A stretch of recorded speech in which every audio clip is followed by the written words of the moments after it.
Kani gadega Patisi TV, bat pidang pet yaki kubor baman kasngi.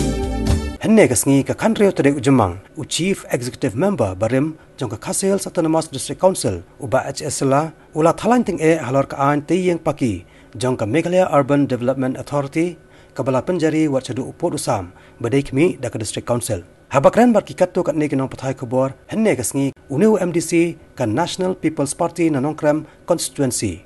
Ulai itu bayakan kaman ka District Council keladapan paru nadu ka Sarkar Jela Barim kebalai lam da kaseng Kongres baru Dr. Mukul Sangma ku Menteri Rang Ba ka Jela. Ka Sarkar kebala yurat ya ka hok jong ka District Council bat yalam baklaru ya ki pait ba nong sungsnong. She's nem duna ki bri jogi ki safar tang namar ba ka Sarkar jong Dr. Mukul Sangma kebala dep ko ong pagdaksa po High Court. Ki bri ki safar.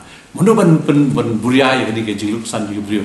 Mono ban compensate ya ni. Kabut ni ban mentaba ka Sarkar jongi ka diban shimkhia ya kani ka jing yalam bakla ya ki pait ba ban ong ba ka namar ba kadang dot kis na kata daw ka urban department kadang late ban fai minin ski urban department ni kai kren shai kedar ba habala klis pangani ka kis ka kum gedi ka paragraph ka bakhadan so paragraph sa kilong ba long dispose minin pagila kalam nuju dari hangni chief minister ngi hangni ngi di ban i pai ba jungi ki dei ban yo i ki dei ban suthu ba ki nong yalam kimla ban shelam bakla yo pai ba hadu kan ni ngi la sha sisnem ki pai ba jungi palam sisnem la jendap as landu arzar khasan arzar khan riu khan nyo la jendap laisnem ki bri jungi sa jinja tang na daw ba government ka klan ya kan kam kita ka bang ba ban pen pa ki khanang ba kini ka Sarkar jungi ka mentaru kan dari khamba omen sim ka bu